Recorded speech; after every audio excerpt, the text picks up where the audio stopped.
جو دلوں کے بھید بہتر جاننے والا ہے، جس کے قبضے قدرت میں ہم سب کی تمام عالمین کی جان ہے۔ وہ ایسا پروردگار، ایسا رب ہے جو تمام عالمین کا پالنے والا ہے، اور ان کا پالنا اسے کچھ دشوار نہیں ہے۔ وہ بے نیاز ذات، وہ کسی کا محتاج نہیں ہے، سارے اس کے محتاج ہیں۔ وہ بے نیاز ذات جس کو عزت کی کرسی پہ بٹھا دے، تمام دنیا اس کی مخالف ہو جائے، دشمن ہو جائے، تو اس کو اس عزت کی کرسی سے اتار نہیں سکتے۔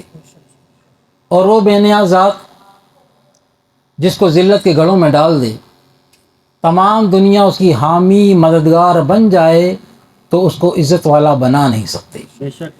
وَتُعِزُّ مَن تَشَاءُ وَتُذِلُّ مَن تَشَاءُ بِيَدِكَ الْخَيْرُ إِنَّكَ عَلَى كُلِّ شَيْءٍ قَدِيرٌ۔ آج کی یہ روپرور محفل، جس کی دعوت آپ کو یقیناً اس اندازے ملی ہوگی کہ یا تو محفل میلاد کا نام دیا گیا ہوگا، یا ذکر رسول، ذکر اللہ کی محفل ہوگی، تو ہم سب جہاں پر جمع ہوئے ہیں، اللہ تبارک و تعالیٰ اور رسول اللہ صلی اللہ علیہ وسلم کے ذکر خیر کرنے، کرانے، سننے، سنانے کے لیے جمع ہوئے۔ کیا ہم روزانہ اس طرح جمع ہوتے ہیں؟ روزانہ کی بنیادوں پہ کیا ہم اس طرح جمع ہوتے ہیں؟ 2 گھنٹے یا 3 گھنٹے کہ جو محفلوں کا سلسلہ ہوتا ہے، یا 1 گھنٹہ، لیکن یہ روزانہ کی بنیاد پہ نہیں ہوتا۔ ہم روزانہ کی بنیاد پر اس طرح مل بیٹھ کر اللہ اس کے رسول کو یاد نہیں کرتے۔ جبکہ ہمارے اور آپ کے آقا مولا صلی اللہ تعالیٰ علیہ وسلم ہمیں روزانہ کی بنیادوں پر یاد کیا کرتے نہیں تھے، کرتے ہیں، اب بھی کرتے ہیں، روزانہ کی بنیادوں پہ۔ روایت میں آتا ہے کہ جب ہم کوئی گناہ کرتے ہیں، ہم سے کوئی لغزش ہوتی ہے، تو آقا دو جہاں صلی اللہ تعالیٰ علیہ وسلم ہماری اس لغزش پر، ہمارے اس گناہ پر اللہ کی بارگاہ میں استغفار کرتے ہیں۔ ہم تو استغفار بھی دیر میں جا کے کرتے ہیں، کیونکہ ہم تو گناہ سمجھتے نہیں اب، مگر ہمارا نبی ابھی بھی اس گنبد خضرا میں رہتے ہوئے اپنی امت کی طرف سے ہونے والی غلطیوں، کوتاہیوں، لغزشوں، گناہوں پر استغفار کرتے ہیں۔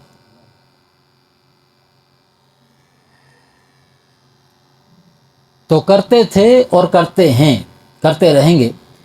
ہماری طرف سے جو ریٹرن ہے کہ ہم جب روزانہ کی بنیادوں پہ تو ایسا نہیں کر رہے ہوتے، الا ماشاءاللہ کچھ لوگ ہیں ایسے جو روزانہ کی بنیادوں پر سب کے سامنے نہ صحیح مگر تنہائی میں بیٹھ کر رسول اللہ کو یاد کرتے ہیں۔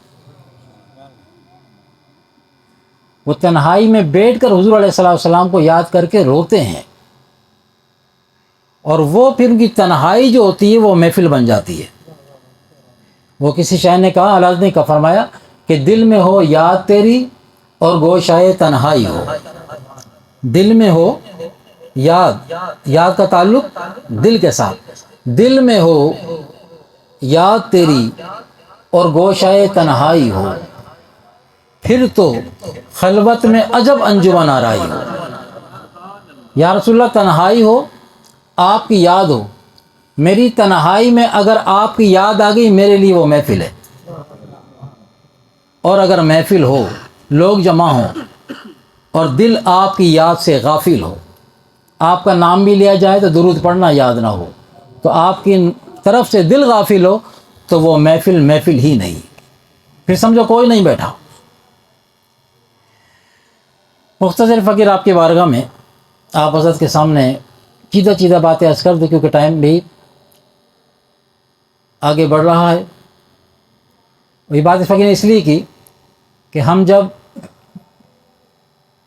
کبھی سال میں 6 مہینے میں ماہ میں 2 ماہ میں جب اس طرح اجتماعی طور پہ محفلوں میں آ کے بیٹھتے ہیں نا تو ادھر والے بھی اور ادھر والے بھی گھڑیوں پہ نظر ہوتی ہے. یہ ہماری کمزوری ایمان ہے کہ جب ہم دنیا کے حوالے سے کہیں بیٹھے ہوتے ہیں تو ہمیں وہاں پر وہ وقت یاد اس طرح نہیں آتا جس طرح اللہ اس کے رسول کی محفلوں میں وقت یاد آتا ہے. ایسا ہے کہ نہیں؟ جمعے کی نماز میں اگر چلے جائیں وہاں 5 منٹ اگر اوپر ہو جائیں تو بس ایک نظر گھڑی پہ اور ایک نظر خطیب کی طرف، دیر ہو گئی. یہ دیر دنیا میں کیوں نہیں ہوتی ہمیں؟ یہ ساری دیر سویر اللہ کے، اس کے محبوب کے اور اللہ کے گھر میں جا کے یا اس قسم کی محافلوں میں کیوں بیچ میں آ جاتی ہے؟ کیا وجہ ہے اس کی پتہ ہے؟ اس کی وجہ کیا ہے؟ دنیا کے معاملات میں ہم 4 گھنٹے 5 گھنٹے دوست احباب کے ساتھ بیٹھے ہوتے ہیں، محفلوں میں بیٹھے ہوتے ہیں، ہمیں ٹائم کا احساس کرتی ہے. ٹائم کا پتہ ہی نہیں چلا، رات گزر گئی، ٹائم کا پتہ ہی نہیں چلا. موبائل پہ باتیں کر رہے ہیں، ٹوٹل دنیا کی باتیں ہیں، مگر ٹائم کا پتہ نہیں چلا. اس کی وجہ یہ کہ ہمارا تعلق دنیا کے ساتھ زیادہ ہے. ہمارے دل میں دین کی نہیں دنیا کی محبت بسی ہوئی ہے. جس کی محبت کا غلبہ ہوگا اس کی باتوں میں ٹائم کا پتہ نہیں چلتا. جس کی محبت کا غلبہ ہوگا نا تو کہ ٹائم گزر گیا، پتہ ہی نہیں چلا. اگر اس کی جگہ اللہ اس کے رسول کی محبت آ جائے، خدا کی قسم ساری رات گزر جائے ٹائم کا پتہ نہیں چلے گا. فرق صرف یہ ہے کہ دل ایک ہے اور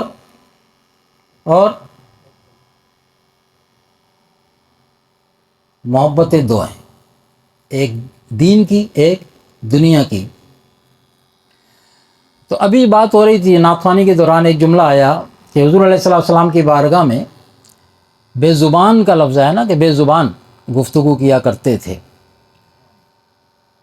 تو وہ پھر ذکر آیا کہ ابو جہل آیا، وہ ہاتھوں میں کنکریاں لے کر آیا اور کنکریاں جو ہیں وہ بے زبان تھیں اور وہ بول پڑی. تو یہاں پہ فقیر عرض کر دے کہ ابو جہل جو لے کر آیا نا وہ بے زبان نہیں بے جان تھیں. بے زبان تو یہ آپ کے چرند پرند انسانوں کے علاوہ کسی گونگے کو بھی آپ کہتے ہیں بے زبان ہے. زبان رکھتے ہوئے بول نہیں پاتا تو بے زبان ہوا. اور جو چرند پرند کو اللہ نے زبان نہیں دی، قوت گویا ہی نہیں ان کے پاس، وہ ہے بے زبان مگر جان رکھتا ہے. کمال تو یہ ہے کہ وہ تو جو لے کر آیا تو اس میں جان بھی نہیں تھی. زبان ہونا تو بہت دور کی بات ہے. اللہ نے جان بھی ڈالی، زبان بھی عطا فرمائی اور انہوں نے حضور کا کلمہ پڑھا. تو ہمارا نبی تو ایسا نبی ہے، ہم ایسے نبی کے ماننے والے ہیں. تو جب حضور علیہ السلام کے ذکر خیر کی بات آئے تو اگر نفس تھوڑا سا اس بات کی طرف لے کے جائے، وقت کافی طویل ہو رہا ہے تو ٹھیک ہے، اس کو تھپکی دیں کہ روزانہ ہی سوتا ہے. نفس کو تھپکی دیں کہ روزانہ ہی سوتا ہے، آج تھوڑا سا رسول اللہ کے ذکر میں جاگ لے. روزانہ ہی تو ہمارا ستیہ ناش کرتا ہے، آج ہمارا کچھ کام بن جانے دے. وہ کیا شعر تھا وہ اپنا بڑھاپے میں، وہ نفس کا، ہاں، نفس یہ کیا ظلم ہے، نفس یہ کیا ظلم ہے، جب دیکھو تازہ جرم ہے. نفس کے ہاتھوں ہم جرم کرتے ہیں نا، نفس کے ہاتھوں اللہ کی نافرمانی کرتے ہیں.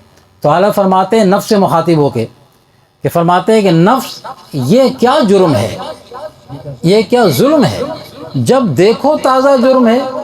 ناتواں کے سر پہ، ایک کمزور، میں تو بہت کمزور ہوں، ناتواں کے سر پہ اتنا بوجھ بھاری، واہ واہ. روزانہ گناہ، اتنا گناہ کا بوجھ میں کیسے لے کے چل سکوں گا. نفس یہ کیا ظلم ہے، جب دیکھو تازہ جرم ہے. ناتواں کے سر پہ اتنا بوجھ بھاری، واہ واہ. تو جب عبادات کی بات ہو، چاہے وہ آپ گھر میں کریں، مسجد میں کریں، محفلوں میں کریں، تو نفس کو تکلیف ہوتی ہے، ایمان کو تکلیف نہیں ہوتی. ایمان کو تو غذا مل رہی ہوتی ہے، روح بے چین نہیں ہوتی، نفس بے چین ہوتا ہے. نفس، روح کی غذا کیا ہے؟ حضور نے فرمایا روح کی غذا اللہ کا ذکر ہے، موسیقی نہیں ہے. موسیقی روح کی غذا نہیں ہے، اللہ کا ذکر روح کی غذا ہے۔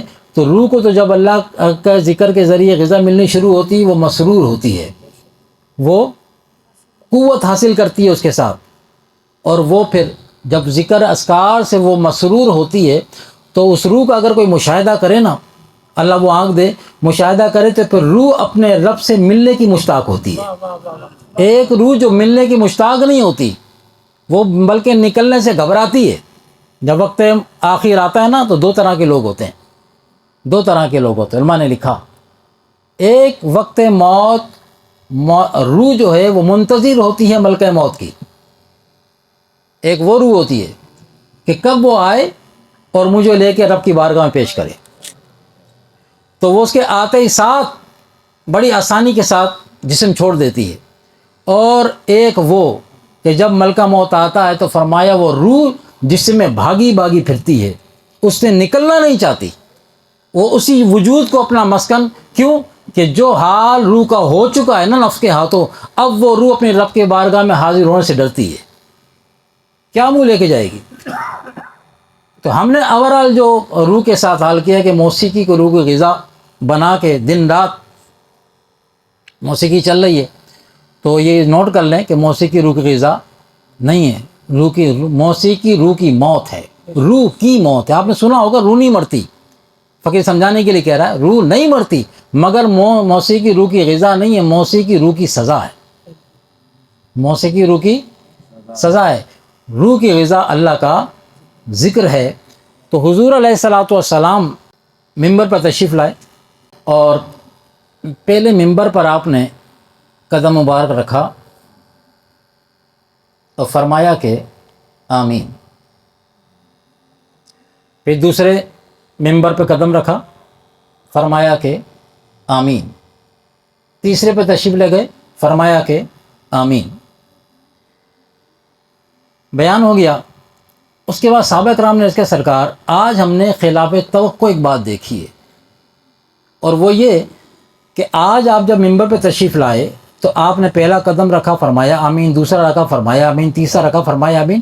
تو آمین تو عموماً کہا جاتا کوئی دعا مانگتا ہو تو اس کے پیچھے پھر آمین کہا جاتا ہے، یا تو دعا مانگنے والا کوئی بھی نہیں تھا۔ سرکار آپ کے 3 دفعہ آمین کہنے کا کیا مطلب تھا ہم نہیں سمجھ سکے، ارشاد فرمائیں۔ آقا علیہ الصلوۃ والسلام نے جو اس کے پس پردہ جو معاملہ پوشیدہ تھا، جب وہ اس کو صحابہ کرام کے سامنے، صرف صحابہ کرام کے سامنے نہیں، قیامت تک آنے والی اپنی پوری امت کے سامنے رکھ دیا کہ سیکھنے والے سیکھ جائیں اور سمجھ جائیں۔ فرمایا کہ جب میں نے پہلا قدم رکھا تو جبرائیل علیہ السلام آ گئے اللہ کا پیغام لے کے، اللہ کا پیغام لے کے آئے اور عرض کرنے لگے کہ یا رسول اللہ صلی اللہ علیہ وسلم، اللہ تعالیٰ آپ کو سلام فرماتا ہے، اور اللہ تعالیٰ فرماتا ہے کہ اے میرے محبوب سے کہہ دو کہ اے محبوب صلی اللہ علیہ وسلم، جس شخص کے سامنے آپ کا نام نامی اسم گرامی آئے، جس کے سامنے آپ کا نام نامی اسم گرامی آئے، جس کے سامنے آپ کا ذکر کیا جائے اور وہ آپ پر درود نہ پڑے، نام آنے کے باوجود وہ پھر بھی درود نہ بھیجے، وہ آپ پہ درود سلام نہ پڑے، تو فرمایا کہ وہ ہلاک ہو جائے۔ میں نے کہا کہ آمین۔ دعا کس کی ہے؟ جبرائیل علیہ السلام، فرشتوں کا سردار ہے، ٹھیک ہے۔ آمین کس کی ہے؟ خاتم النبیین کی۔ آمین مطلب مہر لگ رہی ہے، اور مہر پکی پکی لگ رہی ہے۔ بھیجا کس نے تھا؟ پروردگار عالم کی طرف، سب سے بڑی ذات ببرکات پروردگار عالم، جس نے بھیجا، جس کو بھیجا وہ فرشتوں کا سردار، اور جس کے پاس بھیجا وہ تمام نبیوں کا سردار، اور جن کے لیے بات کی جا رہی ہے وہ امت آخر ہے، پچھلی امتوں کے لیے بات نہیں، یہ ہم لوگوں کے لیے بات۔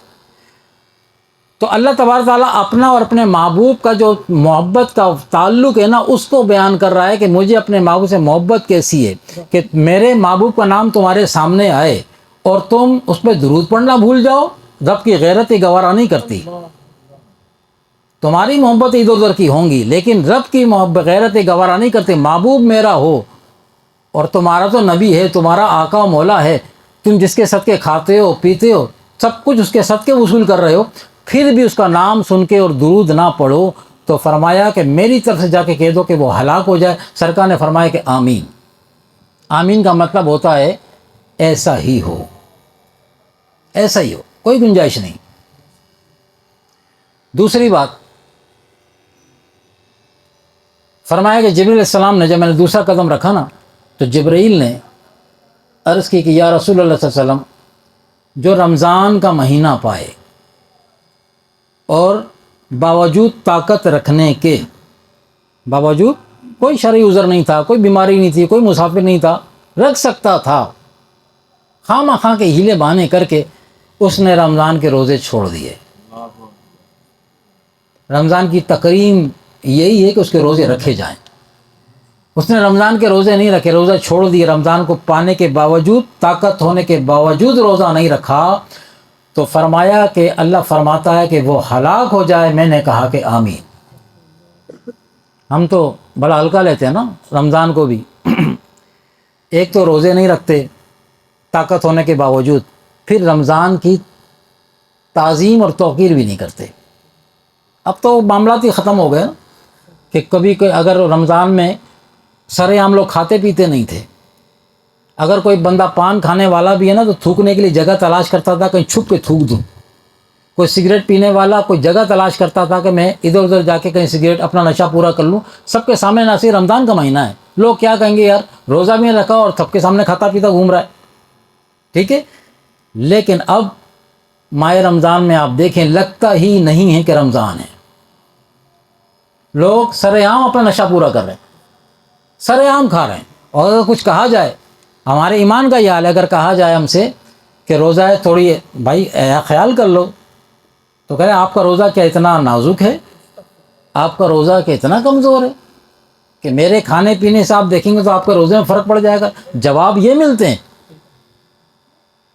تو تعظیم رکھنا دور کی بات، ہم نے تو ادب اور رمضان کی جو تعظیم کرنی تھی وہ بھی آسے جانے دی۔ تو ہلاکت کے لفظ ہیں، فرمایا وہ ہلاک ہو جائے۔ عربی میں ایک جملہ اور ہے، دوسری روایت میں وہ بھی آیا اور اس کے معنی اسی کے معنی میں نکلتے ہیں کہ فرمایا اس کی ناک خاک آلود ہو۔ عرب والے کہتے تھے نا کسی کو تو ہلاک ہو جاؤ، تو کہ تمہاری ناک خاک آلود ہو۔ ایک جملہ اور ہوتا تھا کہ تمہیں تمہاری ماں روئے، تجھے تیری ماں روئے۔ کسی کو تنبیہاً کوئی بات کرنی ہوتی تھی نا تو اس کو یہ جملے بولتے ہیں، تجھے تیری ماں روئے، تجھے تیری ماں روئے، تو ہلاک ہو جائے، یا تیری ناک خاک آلود ہو۔ یہ ایک ہی ضمن کے جملے ہیں۔ تو رمضان مبارک کے روزے طاقت کے باوجود بندہ نہیں رکھے تو کیا ہے اس کے لیے؟ ہلاکت ہے۔ ہم لاکھ سمجھیں ہم تو بڑے چنگے بھلے ہیں، بیماری بھی ہمیں کوئی نہیں آئی، کھانا بھی 3 ٹائم نہیں 4 ٹائم کھاتے ہیں۔ اللہ ناراض ہوتا تو کھینچ لیتا رزق، اللہ ناراض ہوتا تو یہ صحیح توانا جسم، تندرست والا جسم دے کے بیماری ڈال دیتا۔ اس کا مطلب ہے خیر ہے، خیر نہیں ہے، یہ ڈھیل ہے خدا کی طرف سے۔ جب وہ اچانک پکڑتا ہے نا پھر مہلت توبہ کی بھی نہیں ملتی، اس کی اچانک گرفت ہی ہوتی ہے۔ تو وہ ڈھیل، ہم ڈھیل کو سمجھیں کہ خیر ہے، خیر نہیں ہے، یہ ہلاکت ہے۔ نفس نے ہمیں اس دھوکے میں ڈال دیا کہ خیر ہے۔ تیسری بات بہت اہم ہے، رمضان تو سال میں ایک ہی دفعہ آتا ہے نا۔ ایک درود پاک والی بات روزانہ کی بنیادوں پر، ٹھیک، اور یہ تیسری بات، یہ اس کا تعلق روزانہ کی بنیادوں پر ہے۔ اور وہ کیا؟ فرمایا کہ جبریل علیہ السلام نے مجھ سے کہا کہ یا رسول اللہ صلی اللہ علیہ وسلم، اللہ فرماتا ہے کہ جو اپنے بوڑھے ماں باپ کو پائے، دونوں میں سے ایک کو یا دونوں کو پائے، بڑھاپے میں پائے، اور ان کی خدمت نہ کرے یا خدمت کر کے جنت کا حقدار نہ بنے، فرمایا وہ بھی ہلاک ہو جائے۔ جو ان کی خدمت نہ کرے وہ بھی ہلاک ہو جائے۔ آج جس دور سے ہم گزر رہے ہیں، عبادات تو ہماری ایک طرف گئیں سو گئیں، ہمارے معاملات بھی خراب ہو گئے۔ عبادت کا تعلق تو رب کے ساتھ ہے نا، عبادت کا تعلق اس ذات کے ساتھ اللہ نے، حضور نے فرمایا کہ عبادات کا تعلق رب کے ساتھ ہے بندے کا، چاہے گا تو پکڑے گا، چاہے گا تو معاف کرے گا۔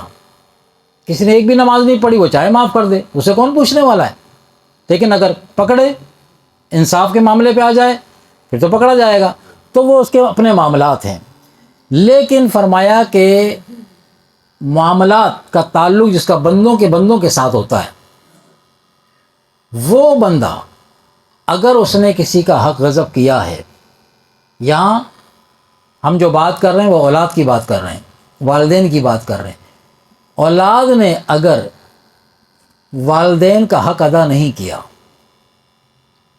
ان کا حق ادا نہیں کیا، جو کرنا حق تھا، اس کا فرض تھا اس کے اوپر، نہیں کیا، تو اس کے لیے اللہ تبارک و تعالیٰ کی طرف سے ہلاکت کی وعید ہے، اور رسول اللہ صلی اللہ علیہ وسلم کی طرف سے اس پر آمین ہے۔ دوسری جگہ قرآن مجید میں اللہ تبارک و تعالیٰ نے فرمایا کہ اپنے والدین کو اف بھی نہ کہو۔ اف دو لفظ ہیں، الف اور فا۔ اف، اللہ کہہ رہا اف نہیں کہنا، اف۔ اور ہم یہاں پورے قصیدے سناتے ہیں والدین کو۔ تمہیں کیا پتا، تمہارا ٹائم گزر گیا ابا، آپ کا ٹائم گزر گیا، آپ کو کیا پتا دنیا کہاں پہنچ گئی ہے، آپ کو کیا پتا۔ جو ہمیں پتا ہے وہ آپ نہیں جانتے۔ اگر دو چار باتیں، ایک بات کو دو تین بار سے اگر دہرا دیا ماں یا باپ نے، تو اوف، ایک کتنی دفعہ پوچھو گے بھائی، کتنی دفعہ بتائیں آپ کو، آپ تو ہمارا دماغ کھا گئے۔ اور پھر اولاد کی اولاد بھی ان کے ساتھ یہی رویہ کر رہی ہوتی ہے۔ یہ ہوتا ہے جب والدین اپنے ماں باپ کے ساتھ یہ رویہ اپنی اولاد کے سامنے کریں گے، تو اس کے بچے، یعنی اس کے پوتا پوتی، نواسا و نواسی ہوئے نا، یہ اس فقیر نے اپنی آنکھوں سے دیکھا ہے، اور اسی کالونی میں دیکھا ہے کہ باپ سامنے بیٹھا ہے، باپ نے جس لب و لہجے میں اپنے باپ سے بات کری، اس کے پوتے نے اس سے ڈبل لہجے میں دادا سے بات کی ہے۔ اور دادا ہم نے دادا کی آنکھوں میں آنسو دیکھے، وہ چپ ہو کے بیٹھ گیا۔ جب میرا بیٹا ہی مجھ سے اس لہجے میں بات کر رہا ہے، تو پوتے نے تو فکر نہیں کرنی ہے، پوتے نے فکر نہیں کرنی ہے۔ اس باپ کو احساس جب ہوگا جب اس کا اپنا بیٹا اس سے ایسے بات کرے گا، اور اس کا اپنا پوتا بھی اس سے پھر ڈبل ہو کے بات کرے گا، تب احساس ہوگا۔ لیکن اس وقت تک پانی سر سے اوپر ہو چکا کہ وہ جو باپ دنیا سے چلا گیا نا، اس دکھ کو لے کے، وہ جو چلا گیا، وہ ہلاکت چھوڑ کے چلا گیا اس کے لیے۔ تو ہم جس طریقے سے اپنے معاملات کو لے کے چل رہے ہیں، اگر ماں باپ ہماری وجہ سے دنیا سے ناراض گئے، ان کا دل دکھا ہوا تھا اور اس انداز میں گئے، تو پھر ہماری نمازیں، رمضان کے روزے، حج بھی کرائیں، یہ عبادات کا معاملہ ہے نا، وہ حج بھی کرائیں۔ اگر والدین ناراض تھے، زندہ بھی ہیں اور ناراض ہیں، جو ان کے حقوق تھے اس کی وجہ سے، تو پھر بار بار حج پہ جائیں، بار بار بیت اللہ کے طواف کریں،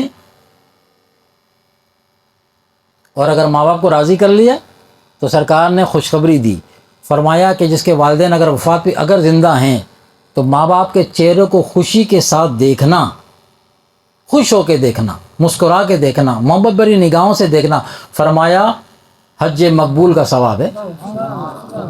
کتنا خرچ ہوا اس میں، کتنے پیسے، ابھی حج کتنے کا ہے، اللہ لے جائے، سب کو لے جائے، 5-6 لاکھ تک پہنچ گیا، 7 لاکھ 8 تک کی بات پہنچ گئی ہے حج کی۔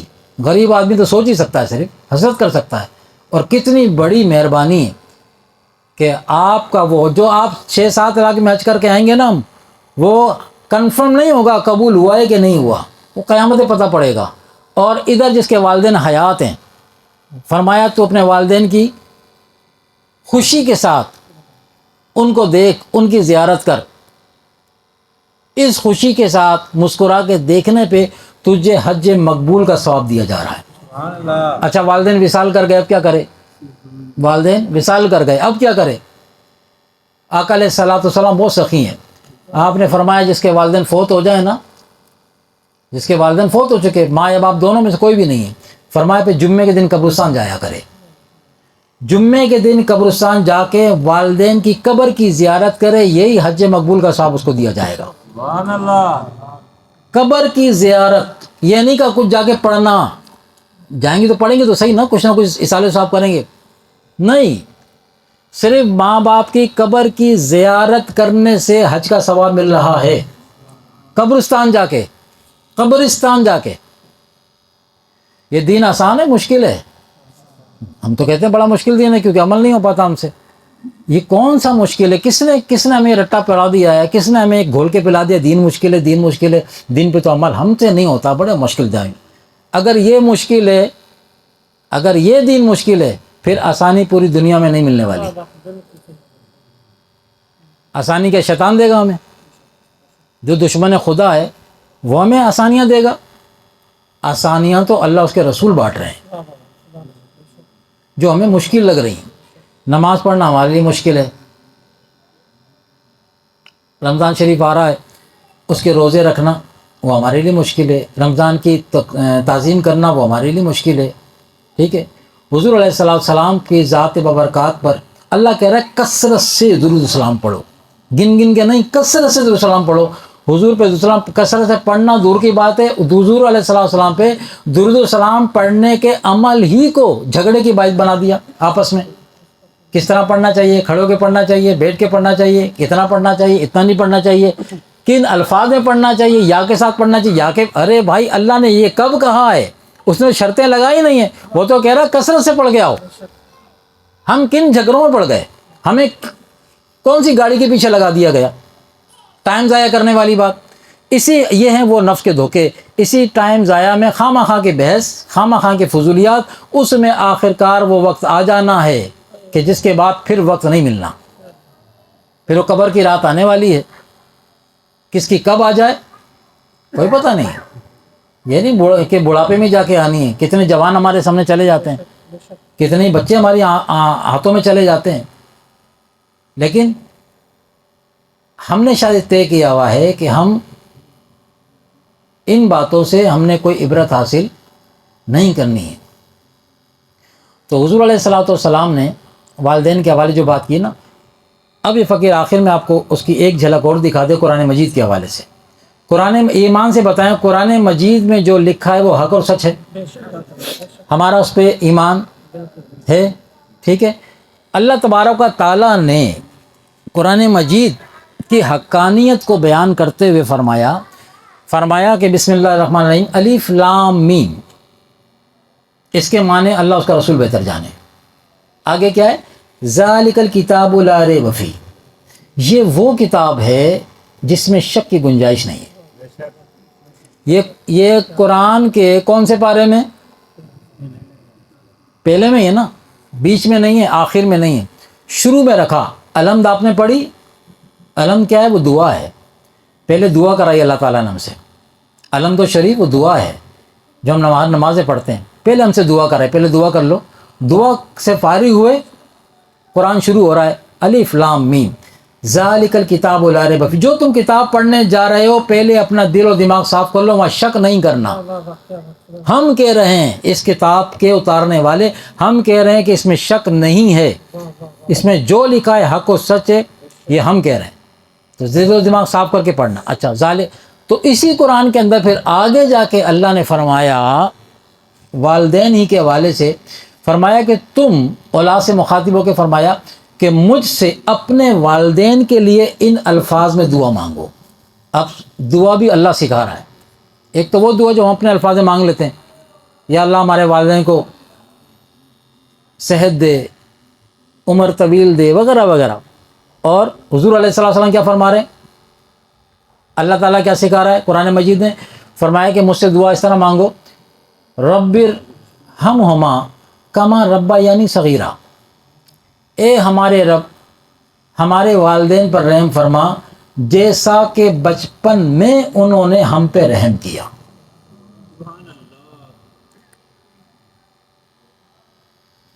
اب اس کو رک کے دیکھیں. اے ہمارے رب ہم پہ رحم فرما جیسا کہ اے ہمارے رب ہمارے والدین پر رحم فرما جیسا کہ بچپن میں انہوں نے مجھ پہ یا ہم پہ رحم کیا. رب ارحمہما کما ربیانی صغیرہ، اگر عربی تھوڑا جاننے والے یہ فقط آپ کو باور کراتا، آپ سمجھ جائیں گے انشاءاللہ بات کو. رب، آپ سے کوئی پوچھے نا آپ کا رب کون ہے،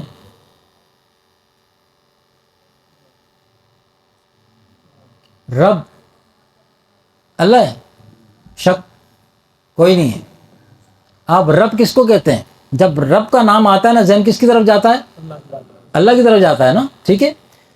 اب اس آیے میں خوبی دیکھیں، اللہ والدین کی شان کو کیسے اجاگر کر رہا ہے. رب ارحمہما کما ربیانی صغیرہ، اس آیت کریمہ میں 2 دفعہ رب کا استعمال ہوا ہے. لفظ رب 2 دفعہ استعمال ہوا ہے. پہلی دفعہ جو رب استعمال ہوا وہ اللہ نے اپنے لیے کیا، پہلی دفعہ جو رب استعمال ہوا اس نے اپنے لیے کیا، اور دوسری دفعہ جو رب استعمال کیا وہ والدین کے لیے کیا. شرک نہیں ہو گیا؟ ہم سے کوئی اگر ہم کسی کو جواب دیں کہ میرے والدین میرا رب ہیں، جھگڑا نہیں کھڑا ہو جائے گا؟ کون سا دین بیان کر رہے ہیں بھائی آپ؟ اگر دین سمجھ لیں تو بات سمجھ میں آ جائے گی. تو ہم قرآن تو ہم اوپر سے پڑھتے ہیں نا خالی. اگر قرآن کو سمجھ کے پڑھیں تو پھر قرآن محبت کے سمندر اونڈیل رہا ہے، جوڑ رہا ہے لوگوں کو، توڑتا نہیں ہے. قرآن جوڑنے کی بات کرتا ہے. اللہ نے حد کر دی والدین کا مقام بتاتے ہوئے. ایک جگہ تو یہ کہا کہ میرا شکر ادا کرو، میرا احسان مانو اور اپنے والدین کا احسان مانو. اور دوسری جگہ جو فقیر نے آپ کو بتائی آیت کریمہ، اس میں اللہ نے فرمایا کہ رب ارحمہما کما ربیانی صغیرہ، اے میرے رب، اے میرے رب. اگر لفظی ترجمہ کرے تو پتہ ہے کیا بنے گا؟ لفظی ترجمہ اس کا ہی بنے گا اے میرے رب رحم فرما میرے رب پر، میرے رب پر، جیسا کہ انہوں نے بچپن میں مجھ پر رحم کیا. اب یہاں رب کا معنی مطلب سمجھ لیں. رب کا معنی اللہ نہیں ہوتا، رب کا معنی اللہ نہیں ہے. رب کا معنی پرورش کرنے والا ہے. اب والدین پرورش کرتے ہیں کہ نہیں کرتے؟ والدین جو بھی جس کا تعلق بھی پرورش کے ساتھ ہے، وہ جانور بھی ہیں، پرندے بھی ہیں. چھوٹی سی چڑیا بھی اپنے بچوں کی پرورش کرتی ہے. وہ چھوٹی سی چڑیا اپنے ان بچوں کی رب ہے، پرورش کرنے والی. تو لفظ تو کامن ہے رب. ادھر اللہ نے اپنے لیے بھی رب استعمال کیا، اور والدین کو بھی کہا یہ بھی تمہارا رب ہے. میں بھی رب ہوں، میں بھی پرورش کرنے والا ہوں، اور یہ بھی پرورش کرنے والے ہیں. فرق کیا ہے؟ فرق کیا ہے؟ فرق یہ ہے کہ رب العالمین جو پرورش کرنے والا ہے اس کی شان کے مطابق کوئی دوسرا ایسی پرورش کرنے والا نہیں ہے. تمام کائنات کو پال رہا ہے، زمین آسمان کی تمام تر مخلوقات کو پال رہا ہے، اسے کچھ دشوار نہیں ہے، کچھ دشوار نہیں. اور والدین، ان کو جو رب کہا کہ یہ بھی پرورش کرتے ہیں، تو والدین کیسے رب ہیں، کیسے پرورش کرنے والے ہیں کہ یہ پرورش کرنے کے معاملے میں تھک جاتے ہیں. 2 بچوں کی پرورش، 4 بچوں کی پرورش، 6 بچوں کی، تو یہ مجبور بھی ہوتے ہیں اور تھکتے بھی ہیں. ہوتا کہ نہیں ہوتا؟ ان بچوں کی پرورش ان پہ مشکل ہوتی ہے، پریشان بھی ہوتے ہیں پرورش کرنے میں، لیکن پروردگار ان تمام باتوں سے پاک ہے. لیکن اے فقیر جو آپ کو عرض کرنا چاہوں، دیکھیں کہ اس نے اپنے لیے بھی رب استعمال کیا، اور ادھر اس آیت کریمہ میں بھی والدین کے لیے رب استعمال کیا. ورنہ دوسری جگہ والدین ہی استعمال کیا ہے. والدیا، آپ نمازیں پڑھتے ہیں نا، والدیا، والدین کے لیے والدیا استعمال کیا ہے. اس آیت میں والدیا کیوں نہیں کہا؟ کیوں کہ یہاں والدین کا ان کا مرتبہ اور مقام بتانا مقصود تھا. بتانے والا رب ہے، سمجھانے والا پروردگار عالم ہے، پہنچانے والے ہم تک حضور علیہ الصلوۃ والسلام ہیں. ہم سمجھنے کے لیے تیار نہیں ہیں. یہی وجہ ہے کہ آج ہر گھر کے اندر معاملات الجھے ہوئے ہیں. جن کی رسپیکٹ ہونی چاہیے وہ ذلیل ہو رہے ہیں. تو اس گھر میں برکتیں کہاں سے آئیں گی؟ پیسے سے برکت نہیں آتی، پیسے سے برکت نہیں آتی، اونچی اونچی حویلیاں بنانے سے برکتیں نہیں آتی. برکت آتی ہے اس کی مان کے چلنے سے. وہ جس کو کہتا ہے عزت دو، اس کو عزت دو گے تو برکت آئے گی.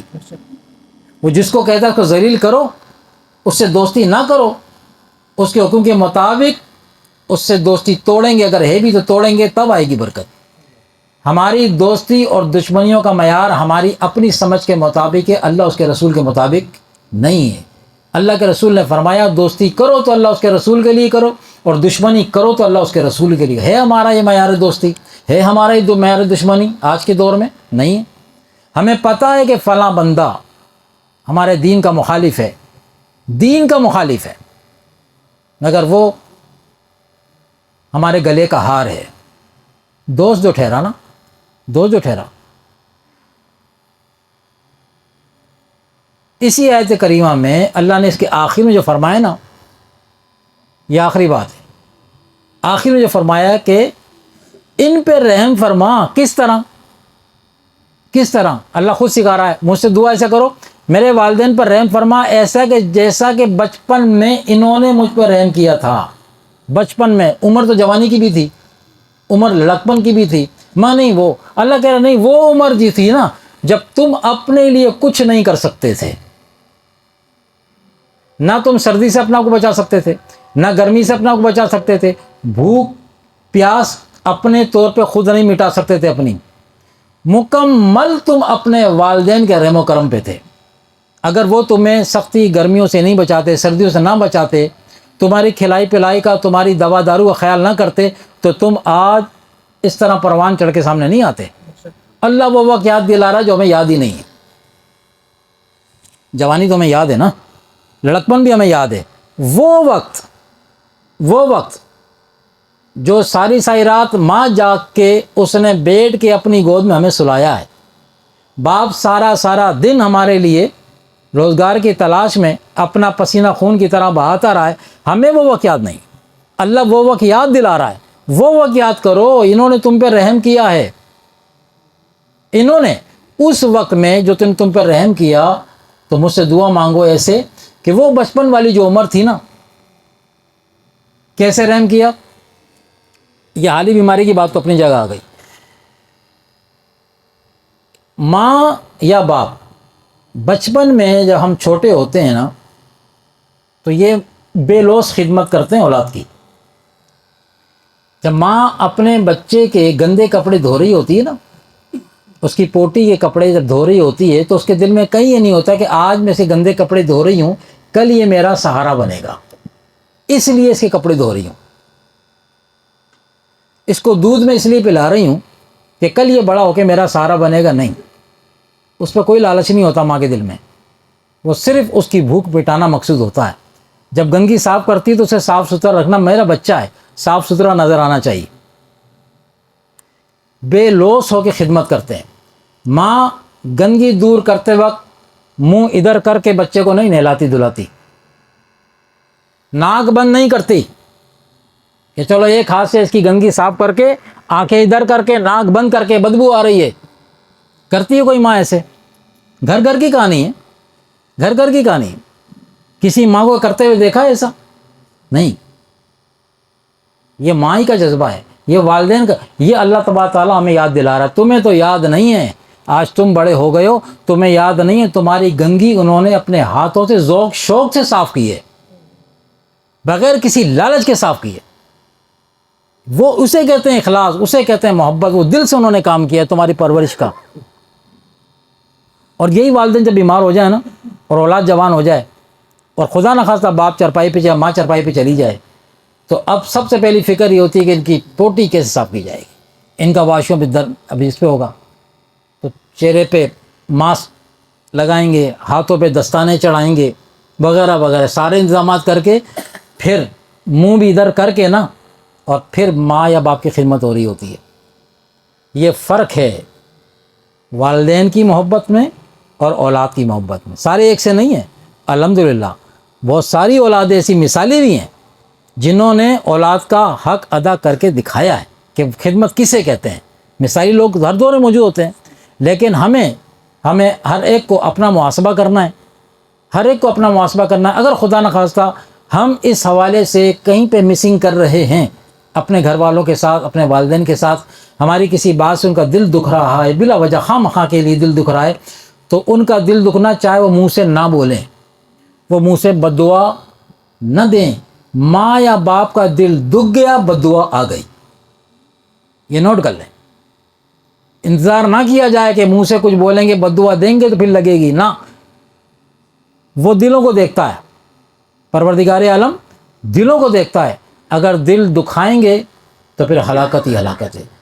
تو اللہ تبارک و تعالیٰ سے دعا ہے کہ اللہ تبارک و تعالیٰ ہم سب کو صحیح معنی میں دین اسلام کو، قرآن کو سمجھ کر اس پر عمل کرنے کی توفیق عطا فرمائے، اور عمل کر کے دین اسلام کو دوسروں تک ڈیلیور کرنے کی، دوسروں تک پہنچانے کی بھی توفیق عطا فرمائے کہ آقا دو جہاں صلی اللہ علیہ وسلم نے شاہ فرمایا کہ پہنچا دو میری طرف سے فقط ایک ہی آیت، دین آگے پہنچاؤ۔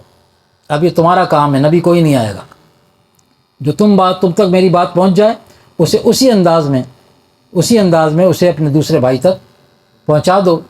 کم سے کم یہ کام تو کر سکتے ہیں کہ جو بات ہم سن لیں، آج جو گفتگو ہوئی ہے، گفتگو تو کافی بات ہے، لیکن کم اس میں سے کوئی ایک بات آج یہ تہیہ کر کے اٹھیں کہ آج کی محفل میں ہم جس کو جو یاد ہو جائے بات، وہ اس بات کو اپنے دوستوں کو، اپنے گھر والوں کو، اپنے بچوں کو جا کے شیئر کر لیں، ان کے ساتھ بتا دے جا کے۔